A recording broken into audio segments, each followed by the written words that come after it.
నమస్తే అండి అందరికీ. ఈరోజు ఒక మంచి చనా మసాలా చాలా తేలిక పద్ధతిలో నేను చేసింది మీకు చూపిస్తాను. ఇక్కడ ఎండుమిర్చి 4, గసగసాలు 1 టేబుల్ స్పూను, 5 లవంగాలు, 2 యాలకులు, చిటికెడు మెంతులు, 1 టీ స్పూన్ ఆవాలు, 1 టేబుల్ స్పూన్ జీలకర్ర, అనాస పువ్వు 1, ధనియాలు 2 టేబుల్ స్పూన్లు, దాల్చిన చెక్క చిన్న ముక్కలు, జీడిపప్పు ఒక 10-12 తీసుకుని మొత్తం ఫ్రై చేసుకుందాం మెత్తగా. వాసన వచ్చేదాకా.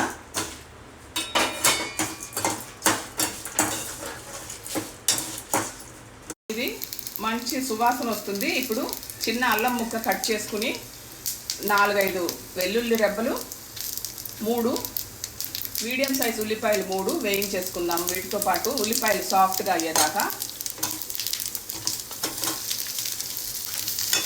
కొంచెం ఉప్పు వేసి మగ్గబెట్టుకుంటే తొందరగా ఉల్లిపాయలు ఉడికిపోతాయి. కొంచెం ఉప్పు వేస్తున్నాను. ఇది మెత్తగా అయ్యేదాకా మగ్గబెట్టుకుందాం. ఈ పేస్ట్ ఉల్లిపాయలు సాఫ్ట్గా అయ్యాయి. దీన్ని ఇప్పుడు చల్లారిపోయింది. ఇప్పుడు పేస్ట్ చేసుకుందాము. పేస్ట్ చేసేసుకున్నాను. కొంచెం 2 స్పూన్ల నూనె వేసుకుని ఈ పేస్ట్ వేసుకున్నాను. ఇప్పుడు 4 మీడియం సైజ్ టొమాటోలు, ఇది కూడా పేస్ట్ చేసుకుంటాను. ఇది సన్న మంట మీద ఉడకనిద్దాము. నూనె అంతా బయటకు వచ్చేదాకా, ఈ నీరంతా పోవాలి. ఈ లోపల నేను ఒక విషయం చెప్తా. పూరి పిండి ఎలా కలపాలో చూపించను, ఎలా కలపాలో చెప్తాను టైం వేస్ట్ చేయకుండా. ఇక్కడ 2 కప్పులు గోధుమ పిండికి 2 కప్పులు గోధుమ పిండికి 1/2 కప్పు రవ్వ వేసుకోవాలి. ఉప్పు తక్కువ వేసుకోండి, ఎందుకంటే మన కూరలో ఉప్పు ఉంటుంది కాబట్టి. ఉప్పు తక్కువ తింటే ఆరోగ్యానికి మంచిది. చపాతీకి అయితే 1 కప్పుకి 1/2 కప్పు నీళ్లు, అంటే 2 కప్పులకి 1 కప్పు నీళ్లు లెక్క. పూరికి అయితే 3/4 కప్పు, 2 కప్పులకి 3/4 కప్పు నీళ్లు వేసుకోవాలి. పూరి తడిపాక ఎక్కువ నానబెట్టుకోకూడదు, ఒక 1/2 గంట తప్ప. ఎక్కువ నానితే ఉప్పు వల్ల నూనె ఎక్కువ పీల్చుకుంటుంది. అందుకని పూరి తడిపిన వెంటనే 1/2 గంట మన నూనె కాగేలోపు ఒత్తేసి పెట్టుకోవాలి. అలా ఆటోమేటిక్గా నానుతూ ఉంటాయి. ఒత్తుకోవడం బియ్యం పిండితో ఒత్తుకోవాలి. గోధుమ పిండితో ఒత్తుకుంటే నూనె అంతా నల్లగా అయిపోతుంది. బియ్యం పిండితో ఒత్తుకుంటే నల్లగా అవ్వదు. ఇదనమాట పూరి. నేను అందుకని పూరి ఎలా చేయాలో చూపించట్లే, చనా మసాలాకే ఇంపార్టెన్స్ ఇస్తున్నాను. కానీ పూరి ఎలా చేయాలో చెప్పేశాను. దీంట్లో మనం వేరే మసాలా పొడులు ఏం వేయటం లేదు. టేస్ట్ కోసం టొమాటోలో ఉల్లిపాయలో ఉప్పు టేస్ట్ బయటకు రావాలంటే చక్కెర వేయాల్సిందే కంపల్సరీగా. కారం నేను వేయటం లేదు, ఎండుమిర్చి ఉంది కాబట్టి.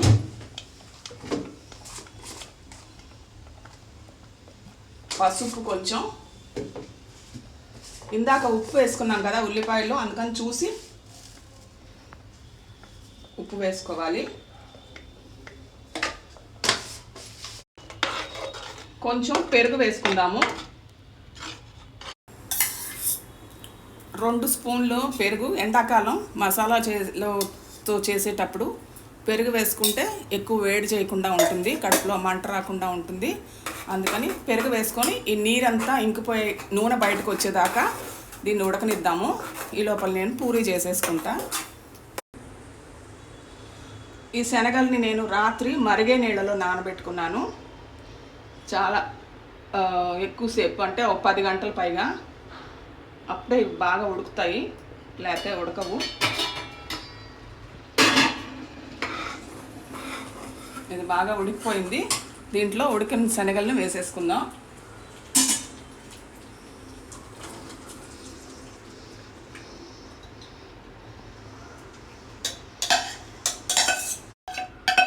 మరిగే నీళ్ళలో నానబెట్టిన తర్వాత నేను 5-6 విజిల్స్ రానిచ్చాను.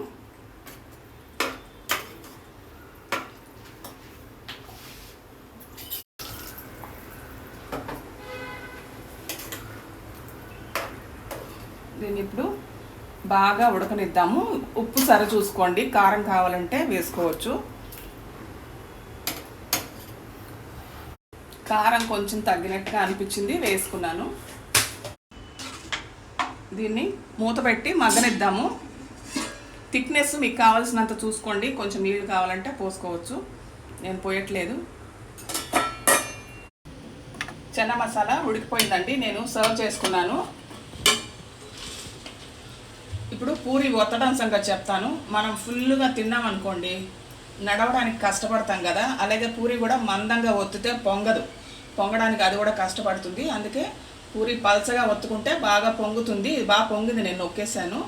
ఇక్కడ అన్నంతో కూడా సూపర్గా ఉంటుంది. ఇది నాకైతే అన్నంతోనే ఎక్కువ ఇష్టము, మా ఇంట్లో పూరితో ఇష్టం, అందుకే 2 చేశాను.